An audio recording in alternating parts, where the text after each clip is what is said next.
আসসালামু আলাইকুম এভরিওয়ান। আশা করি সবাই ভালো আছেন। বিটিআরসির নতুন নীতিমালা অনুযায়ী কোনো প্রকার ফিঙ্গারপ্রিন্ট ছাড়াই যেই কারো সিম কার্ড রিপ্লেস করা যাবে। মনে করুন ইমার্জেন্সি মুহূর্তে আপনার সিম কার্ডে একটা ওটিপি দরকার। আপনি যে সিম কার্ডটি ব্যবহার করছেন সেই সিম কার্ডটি আপনার বাবার নামে রেজিস্ট্রেশন করা, কিংবা যার নামে সিম কার্ডটি তিনি প্রবাসে রয়েছে।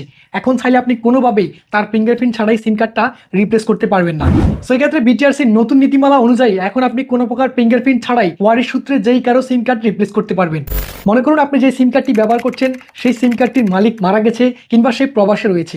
এখন চাইলে আপনি সেই প্রবাসে থাকা ব্যক্তির ভ্যালিড ডকুমেন্টস দিয়ে তাকে ভেরিফিকেশন করে কিন্তু সেই সিম কার্ডটা রিপ্লেস করতে পারবেন, এবং আপনার সেই সিম কার্ডটিকে আপনি ই সিমে কনভার্ট করে প্রবাস থেকেই ব্যবহার করতে পারবেন। সো প্রবাস থেকে আপনার বাংলাদেশি সিম কার্ডটি রিপ্লেস করার জন্য আজকের ভিডিওটি সম্পূর্ণ দেখতে হবে। আজকের ভিডিওটি সম্পূর্ণ দেখলে 2026 সালের পরে কিন্তু আপনি আপনার বাংলাদেশি সিম কার্ডটি নতুনভাবে প্রবাস থেকে রিপ্লেস করতে পারবেন। সো এই নিয়মটা কিন্তু আগে ছিল না, এটা 3 এপ্রিল 2026 সালের পর থেকে নতুন নিয়ম প্রকাশ করেছে বিটিআরসি। এছাড়া যাদের হাতের আঙ্গুলের ফিঙ্গারপ্রিন্ট কাজ করে না, কিংবা যারা প্রতিবন্ধী রয়েছে, অথবা যারা রাজমিস্ত্রির কাজ করে, অনেক সময় তাদের হাতের ফিঙ্গারপ্রিন্ট কিন্তু কাজ করে না, এক্ষেত্রে আপনি ফিঙ্গারপ্রিন্ট চাপ ছাড়াই কিন্তু আপনি আপনার সিম কার্ডটা রিপ্লেস করতে পারবেন। তাছাড়াও যারা প্রতিবন্ধী রয়েছে কিংবা চোখে দেখতে পারেন না, তাদের ক্ষেত্রে কিন্তু এই ধরনের সুবিধাগুলো রয়েছে। আপনার বাংলাদেশি সিম কার্ডটি যদি আপনি বাংলাদেশে রেখে বিদেশে চলে যান, সেক্ষেত্রে সেই সিম কার্ডে যে কোনো একটা ওটিপি কিংবা মেসেজ যাবে, ব্যাংকে লেনদেন করতে হবে, অথবা আপনার কাঙ্ক্ষিত সিম কার্ডটি আপনি প্রবাস থেকে ব্যবহার করতে চাচ্ছেন, এই ক্ষেত্রে কিন্তু আপনি চাইলে আপনার সিম কার্ডটাকে রিপ্লেস করতে পারবেন। তো প্রবাস থেকে আপনার কাঙ্ক্ষিত সিম কার্ডটি রিপ্লেস করার জন্য আপনার কিছু ডকুমেন্টসের প্রয়োজন হবে।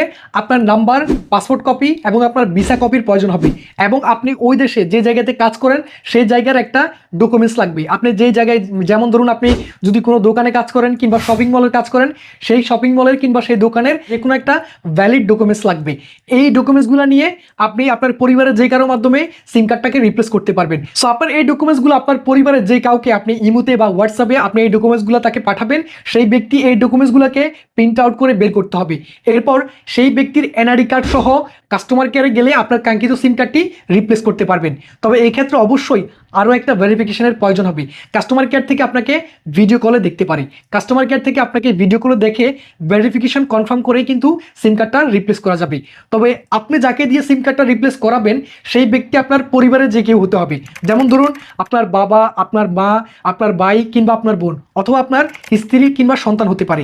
সো আপনার এই রিলেটিভসগুলো আপনার ওয়ারি সূত্রে আপনার সমস্ত ডকুমেন্টস দিয়ে কাস্টমার কেয়ার থেকে সম্পূর্ণ ভেরিফিকেশন করার পরে কিন্তু আপনার সিম কার্ডটা আপনি রিপ্লেস করে নিতে পারবেন। সো আপনার সিম কার্ডটা রিপ্লেস করার পর কিন্তু আপনি এই সিম কার্ডটা প্রবাস থেকে ব্যবহার করতে পারবেন। তবে এর জন্য ফিজিক্যাল সিম কার্ডে আপনার রিপ্লেস না করে সেটাকে যদি ই সিমে আপনি রিপ্লেস করেন, সেক্ষেত্রে কিন্তু আপনি কিউআর কোড স্ক্যান করে আপনি কাঙ্ক্ষিত সিম কার্ডটি ব্যবহার করতে পারবেন। সিম কার্ডটা রিপ্লেস করার সময় আপনি যদি বলেন যে সিম কার্ডটা ফিজিক্যাল সিম না দিয়ে আপনাকে ই সিম কার্ড দেওয়া হোক, সেক্ষেত্রে এক্সট্রা 1 থেকে 150 টাকা আপনার বেশি খরচ হবে। এক্ষেত্রে আপনি ফিজিক্যাল সিম কার্ড না নিয়ে ই সিম কার্ড নিলে জাস্ট একটা কিউআর কোড দেওয়া হবে।